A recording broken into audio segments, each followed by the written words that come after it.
de Mairena, y además de modo muy específico, ya que Juan de Mairena es un docente, es un didacta, es un profesor, es un maestro en el ámbito escolar, en el ámbito de la educación. Se ha citado mucho por parte del sistema político imperante, del partido imperante y de las familias y personas imperantes, se ha citado muchísimo a Antonio Mairena.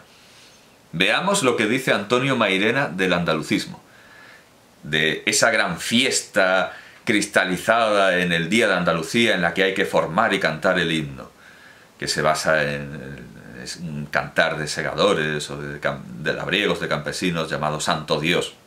Ahí la parte laicista se pierde por completo por la música, se va por la música, aunque es cierto que Loriamendi fue una marcha liberal capturada a los cristinos. Pero bueno, es que el origen del Día de Andalucía es un canto que se llama Santo Dios. Uno se pone a investigar y se ve y ve inmediatamente que las costuras no cuadran. Dice Antonio Mairena: de aquellos que se dicen ser gallegos, catalanes, vascos, extremeños, castellanos, o sea, Rogelio Reyes Cano quizá ha patinado al hablar de castellanismo. No. Machado se antepone a la posibilidad de un nacionalismo castellano que existe, y tienen como modelo a los comuneros, que interpretan que son como los comuneros parisinos, los communards, o que son comunistas directamente. En lugar de unos nobles que estaban luchando por sus privilegios, interpretan que los comuneros pues eran una especie de comunistas, o sea, un delirio absoluto, y el nacionalismo castellano existe. No solo el castellano de Castilla la Nueva, porque también están los leoneses, que como si estuvieran en el año 1000, quieren independizarse de Castilla la Nueva, pero al revés. Quieren volver a ser el reino de León. Bueno, hace muy bien Machado al incluir a los castellanos. Él no habla desde la perspectiva de un castellano que no es. Él es un andaluz y un español. Así que hace muy bien, y esto despeja toda duda de que se pueda considerar castellanista. Es español, españolista, por lo que se le quitan las calles en Cataluña como si fuera un franquista. Machado es españolista y es un republicano. Él quiere una república española, pero cosmopolita, jacobina en su estructura, y además es que él mismo lo dice, que tiene sangre jacobina. Él es un jacobino. ¿Qué quieren los jacobinos? Un Estado centralizado, una lengua única, una administración única y, eso sí, basarse en el reconocimiento a los derechos universales del hombre, a los derechos del hombre y del ciudadano. No solo del ciudadano que vive dentro de las fronteras de esa república unitaria, administrativa, lingüística, culturalmente, sino del hombre. Esa república reconoce los derechos del hombre en absoluto, de aquellos que también están fuera de sus fronteras, de aquellos que visitan la república. Es un jacobino. Quede claro. Y su república es la República Española. No es una república ni castellana ni castellanista. Así que está bien que Juan de Mairena lo incluya aquí. Castellanos, etcétera, antes que españoles, de aquellos que dicen ser gallegos, catalanes, vascos, extremeños, castellanos, etcétera, antes que españoles, desconfiad siempre. Suelen ser españoles incompletos, insuficientes, de quienes nada grande puede esperarse. Según eso, amigo Mairena, habla Tortólez en un café de Sevilla: un andaluz andalucista será también un español de segunda clase. En efecto, respondió Mairena, un español de segunda clase y un andaluz de tercera. Sigue diciendo Rogelio Reyes Cano que no tiene tiempo para contrastarlo con el pensamiento de Blas Infante, pero es evidente que se carga a Blas Infante y a todos sus presupuestos y a todo el sistema que pueda basarse en Blas Infante, vamos, evidentemente. Y sigue diciendo después de esto: baste recordar que nunca fue Machado muy amigo de aceptar los tópicos sobre Andalucía y los andaluces, y siempre negó, por ejemplo, que fuésemos realmente imaginativos. La fantasía andaluza, escribió en una ocasión, es única en el mundo. No sirve para reproducir ni para crear. Es algo que tiende a deslumbrar y a aturdir. Es una alarma moruna, combinada con fuegos de artificio y que termina siempre con un golpe al candil para llevarse algo. Esto es lo que dice Antonio Machado en Gentes de mi tierra. Sigue Rogelio Reyes Cano intentando buscar una visión positiva de Sevilla. La encuentra. Mairena tenía una idea, esto es un texto machadiano. Mairena tenía una idea del folclore que no era la de los folcloristas de nuestros días. Para él no era el folclore un estudio de las reminiscencias de viejas culturas, de elementos muertos que arrastra inconscientemente el alma del pueblo en su lengua, en sus prácticas, en sus costumbres, etc. Hay que recordar que el padre de los Machado era folclorista, era demófilo. Aquí Machado reinterpreta el folclorismo, que ya por su propia denominación evidencia que es un concepto, una disciplina, un método extranjero, es algo inventado por los anglosajones. Machado, Antonio, lo reinterpreta. Eso que ha dicho es lo que en general se entiende que eran los folcloristas, unos investigadores de arqueología ideológica, de arqueología de las costumbres. Machado lo reinterpreta. Mairena vivía en una gran población andaluza, compuesta de una burguesía algo beocia, de una aristocracia demasiado rural y de un pueblo inteligente, fino, sensible, de artesanos que saben su oficio y para quienes el hacer bien las cosas es, como para el artista, mucho más importante que el hacerlas. Cuando alguien se lamentaba del poco arraigo y escaso ambiente que tenía allí la universidad, Mairena, que había estudiado en ella, y la guardaba, curioso laísmo, no sé si esto viene de Valera, y la guardaba respeto y cariño, solía decir: mucho me temo que la causa de esto sea más profunda de lo que se cree. Es muy posible que entre nosotros el saber universitario no pueda competir con el folclore, con el saber popular. El pueblo sabe más, y sobre todo mejor que nosotros. El hombre que sabe hacer algo de un modo perfecto, un zapato, un sombrero, una guitarra, un ladrillo, no es nunca un trabajador inconsciente que ajusta su labor a viejas fórmulas y recetas, sino un artista que pone toda su alma en cada momento de su trabajo. A este hombre no es fácil engañarle con cosas mal sabidas o hechas a desganas. Pensaba Mairena que el folclore era cultura viva y creadora de un pueblo de quien había mucho que aprender para poder luego enseñar bien a las clases adineradas. Este heterónimo de Machado, Mairena, Juan de Mairena, piensa que es el pueblo el que debe educar al conjunto de la sociedad andaluza y no la universidad. La universidad es chapucera en Andalucía, es tramposa. Quien sabe hacer bien las cosas es el pueblo.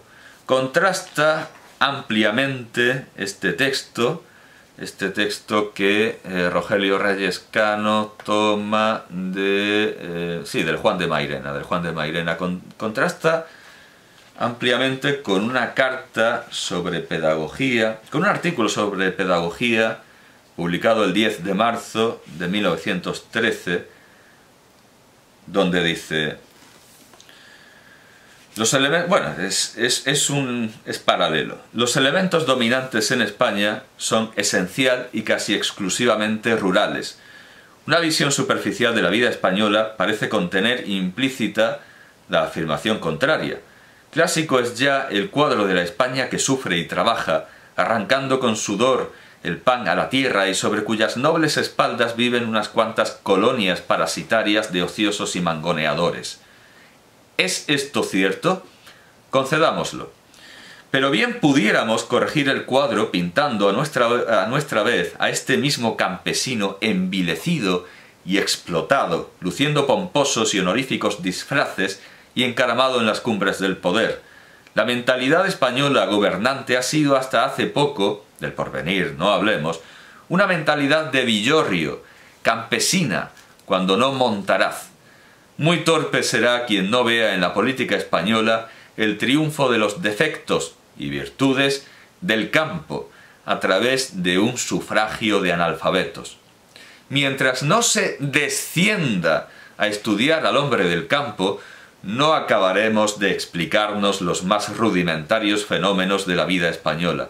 De los dos elementos que nos empujan, no dirigen, porque no puede dirigir lo inconsciente, que nos mueven o arrastran a un porvenir más o menos catastrófico, están ausentes las huellas de la ciudadanía. Ambos son campesinos. Estos elementos son la política y la iglesia, o por decirlo claramente, los caciques y los curas. En algunos casos los vemos confundidos, en otros diferenciados, a veces en pugna, pero siempre compartiendo el dominio, sobreponiéndose, dando el color, el carácter, marcando la dirección de la vida nacional. Es decir, sufragio de analfabetos dominado por caciques y curas. Ese es el pueblo. Ese es el pueblo que supuestamente, según Juan de Mairena, nos tiene que enseñar. No ha de confundirse con el cantador flamenco Antonio Mairena. Juan de Mairena. Nos ha de educar. Claro, aquí habla a las claras el Machado republicano, que cuando considera la legitimidad republicana piensa que aunque hayan ganado las elecciones los monárquicos, las han ganado en las zonas rurales donde mandan los curas y los caciques, en tanto que en las ciudades donde manda la universidad se ha dado la verdadera respuesta nacional. Es una contradicción evidentemente con esta valoración del pueblo, porque aquí Juan de Mairena dice que al pueblo no se le puede engañar. Aquí dice que el pueblo por excelencia es engañado por los caciques y los curas. Esto me invita a pasar... Bueno, no voy a pasar todavía a la política de Antonio Machado fuera de Andalucía. Terminemos con el asunto andaluz, porque para rematar esta frase lapidaria que verdaderamente lapida a Blas Infante, le pega una pedrada que le deja con los sesos al aire, al margen de esta frase de ser un andaluz de tercera, está llamando a los andaluces de tercera, tenemos en boca de otro heterónimo, de Abel Infanzón, esta maravilla de versos que ya he recitado alguna vez y varias y las que hagan falta. No son una maravilla de versos en lo técnico, en lo literario, en lo poético, sino en lo satírico, en lo ideológico y en lo certero, porque yo estoy completamente de acuerdo. Dice Antonio Machado, el gran poeta andaluz, el gran poeta de Sevilla: Sevilla y su verde orilla, sin toreros ni gitanos, Sevilla sin sevillanos, ¡oh, maravilla! Algo muy parecido viene a pensar Maragall de Barcelona. Dice Barcelona que baja la cabeza de vergüenza por lo que hace Barcelona, pero claro, evidentemente no se refiere a la Sagrada Familia, no se refiere a las construcciones de su admirado Gaudí, no se refiere a las construcciones de Puig i Cadafalch, no se refiere a Santa María del Mar o a Santa María del Pino, no se refiere a los barceloneses. A Maragall le dan asco los barceloneses como a Machado le dan asco los sevillanos, y hace muy bien y tiene muchísima razón. Es perfectamente lógico y no es el único. Puedo añadir más. Esto ya no estará en las obras completas de Antonio Machado. Ahora hablamos de sus obras completas, que aun estando reunidas con más facilidad y claridad que las de su hermano Manuel, y por supuesto las del resto de sus hermanos, presentan algunos problemas, y completas tampoco están. Pero bueno, esto no está en sus obras completas. Esto es algo que recoge Ángel Lázaro. Ángel Lázaro escribió varios artículos y varias memorias sobre Antonio Machado, muchos recuerdos dispersos, muchas obras, algunas efímeras, casi todas efímeras. Ángel Lázaro dijo lo que voy a leer y que aparece en la biografía ilustrada de José Luis Cano, aparece en la biografía para la serie de los poetas de Júcar de Ángel González, aparece repetido muchas veces, es bien conocido y merece la pena citarse. Esto lo recoge, como digo, Ángel Lázaro y luego lo repite José Luis Cano, Ángel González. Palabras de Antonio Machado, según Lázaro. Yo tenía un recuerdo muy bello de Andalucía, donde pasé feliz mis años de infancia. Los hermanos Quintero estrenaron entonces en Madrid El genio alegre, y alguien me dijo: vaya usted a verla, en esa comedia está toda Andalucía. y fui a verla. Y pensé, si esto es de verdad Andalucía, prefiero Soria.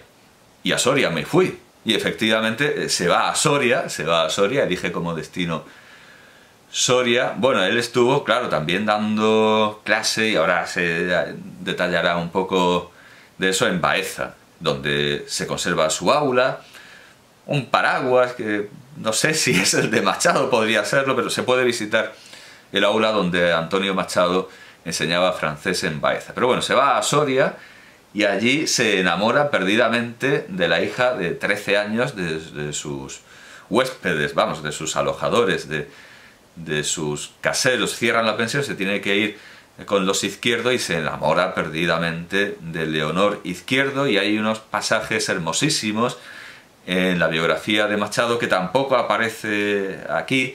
Esto, bueno, he hablado de las memorias de Lázaro, la biografía de José Luis Cano, la biografía de Ángel González, que bebe en lo documental casi siempre de Cano.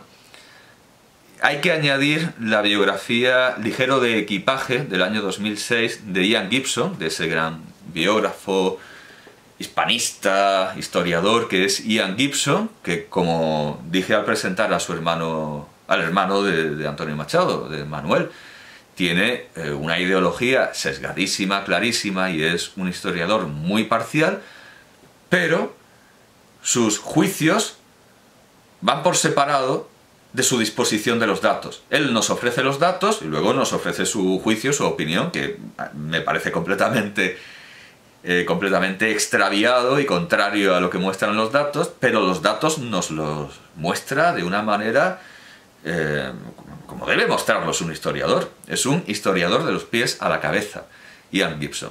Y de Ian Gibson podemos tomar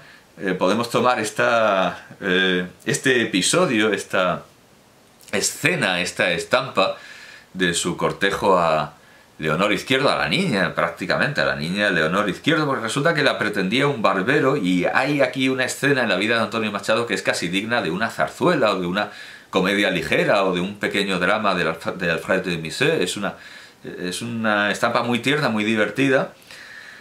El poeta que posteriormente sería universalmente aclamado, teniendo como competidor en el amor a un barberillo, a un pequeño barbero local. Y bueno, Ian Gibson cuenta que para enamorar a Leonor dejó en un lugar visible estos 3 versos, un papel con estos 3 versos. Y la niña que yo quiero, ay, preferirá casarse con un mocito barbero. Al final consiguió casarse con ella Antonio Machado, pero esa escena de zarzuela o de drama casi cortesano con personajes de aldea, bueno, de provincias en este caso, se vuelve una cencerrada, un charivari, una escena mucho más medieval y cazurra, porque este barberillo logra difundir los rumores contra el poeta y además reunir una turba de silbadores y de... sí, prácticamente una cencerrada medieval para avergonzar y humillar a la pareja, y bueno, salen de allí entre abucheos, en fin, de una manera muy humillante y con bromas pesadas. Y bueno, ese espíritu del pueblo, que por un lado puede quedar muy bien en un cuadro de Goya, con campesinos, con majos que en realidad son nobles, merendando en el campo, pero el pueblo es, reconozcámoslo, bastante salvaje, en último término, en esencia y en naturaleza. Bueno, que se fue a Soria, porque si eso es Andalucía, si eso que nos venden las programaciones educativas es Andalucía, prefiere Soria. Y yo también prefiero Soria, yo también preferiría Soria si me tuviera que quedar con lo que la Junta de Andalucía me dice que es Andalucía. Y las hablas andaluzas, porque algunas cosas son hablas sevillanas puramente, con un poquito de Huelva, porque el que haya hecho el libro a lo mejor tiene familia en un pueblo de Huelva. Yo insisto y se lo digo a mis alumnos siempre: Andalucía es lo que ocurre en Andalucía. Que usted quiere hacer cine experimental, abstracto en Andalucía, eso es cine andaluz, y que se lo digan a Valdelomar. Que usted quiere hacer pintura completamente alejada de cualquier tradición anterior, puede hacerlo. Y eso es, bueno, no voy a decir Picasso, porque Picasso lo que hace es reinventar y reinventar toda la tradición anterior, pero bueno, y Zabaleta sigue indudablemente a Picasso, pero bueno, es un mal ejemplo el arte, porque el arte es que se salta cualquier convención posible. Aunque no sea un ejemplo que me guste, resulta que el Estado autonómico andaluz paga y subvenciona a Pérez Villalta como, bueno, de hecho el Ayuntamiento de Granada tiene un caballo de Pérez Villalta. Eso no tiene nada que ver con la tradición andaluza, de ninguna manera. En todo caso tendrá que ver a lo mejor con la estilización que de Trajano, de alguna manera andaluza, hace Dalí. Andalucía es lo que pasa en Andalucía, que nadie, desde una autoridad estatal, venga a decirnos lo que debemos sentir. ¿Cómo debemos sentirnos como andaluces? No, de ninguna manera. Alberti en Roma es andaluz. Y Gerald Brennan en Andalucía es andaluz también. Es absurdo. No nos vamos a detener más en esto. Cuando llegue el Día de Andalucía, por favor que se olviden del pobre Antonio Machado, que a él eso no le va. Que él no quiere participar de eso. Él no tiene el más mínimo interés. Bueno, creo que nos podemos pasar ya que he hablado de la biografía de Gibson, a los libros sobre Antonio Machado antes de hablar de los libros de Antonio Machado. Hay muchos libros que reflejan aspectos inéditos y no sabidos de Antonio Machado. Tengo aquí dos libros de memorias, no son los únicos, por supuesto, quizás sean los más importantes. Vale, venga, tengo aquí Gentes, años, vida, de Ilya Ehrenburg, que recoge, entre otras cosas, la última fotografía de Antonio Machado. Es de Ilya Ehrenburg, que aparece aquí con una cámara. La cámara es para algo, quizá para hacerle la última fotografía a Antonio Machado, que es de Ilya Ehrenburg. El pie toma un extracto de las memorias de Ehrenburg, las fotografías de 1938. Machado me acompañó hasta la puertecilla del jardín. Volví la cabeza y le vi, triste, encorvado, viejo, como España, hombre prudente, tierno poeta, y vi sus ojos muy profundos que no respondían, sino preguntaban, váyase a saber quién. Le vi por última vez. Ilya Ehrenburg es un autor importante para conocer a Machado, sobre todo en sus últimos años, al igual que el segundo volumen en esta edición, claro, porque en realidad son dos volúmenes, pero muchos libros. Al igual que la última parte de Los pasos contados de Corpus Barga, donde da detalles inéditos del exilio francés de Antonio Machado. Se tuvo que ir a Collioure, como es bien sabido. Otro autor que conviene leer sobre Antonio Machado es Julián Marías, que a propósito de la extensísima bibliografía machadiana y de los libros que hay que leerse sobre Machado, recordaba, a propósito de un particular determinado, que la crítica había citado todos los libros sobre un extremo de crítica machadiana, menos el único que hacía falta. Cuando un autor genera tanta bibliografía es realmente muy difícil hacerse con los libros que verdaderamente importan. Yo voy a manejar un libro que tengo por pura casualidad, que es esta nueva biografía, Antonio Machado, nueva biografía de Enrique Baltanás, que es una edición conmemorativa. Obra conmemorativa del 125 aniversario del nacimiento de Antonio Machado para los lectores de Diario Jaén. Diario Jaén, hay que decir que en el tiempo en el que se publica este libro, no sé ahora, pero supongo que será algo muy parecido, en el tiempo en el que se publica esta obra, las acciones de Diario Jaén pertenecen mayoritariamente al Partido Socialista Obrero Español, es decir, es casi un órgano del Partido Socialista Obrero Español en Jaén. Está subvencionado por la Diputación Provincial de Jaén y la Junta de Andalucía y la Consejería de Cultura. Bueno, esto es un dibujo de José Machado. Está prologado, está presentado por Carmen Calvo Pollato, consejera de Cultura de la Junta de Andalucía. Y también escribe el presidente de la Diputación Provincial. Y al final escribe el presidente de la Fundación Machado. Entonces, es muy comprensible que al llegar este libro a mis manos no le hiciera el menor caso, porque entendí que esto iba a estar dirigido de una manera férrea y delirante a los intereses del partido, a los intereses culturales del Partido Socialista Obrero Español. No le presté ninguna atención. Ahora, al tener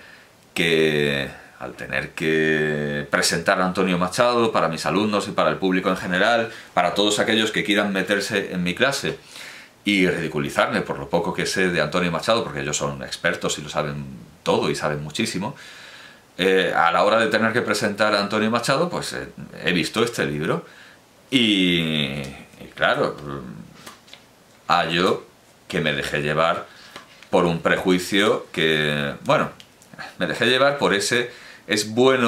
También es bueno para los gramáticos desconocer algunas cosas de Suetonio, Quintiliano, Juan Luis Vives y Menéndez y Pelayo, y podemos llegar hasta Araquistáin, que por cierto es del PSOE. No es un prejuicio, es un método de trabajo. Es un método de trabajo el prescindir aquello que creemos que no nos va a resultar interesante, pero cuando tenemos que tratar en profundidad una materia, por supuesto que hay que leerlo todo y hay que renunciar a los prejuicios. En todo momento hay que renunciar a los prejuicios.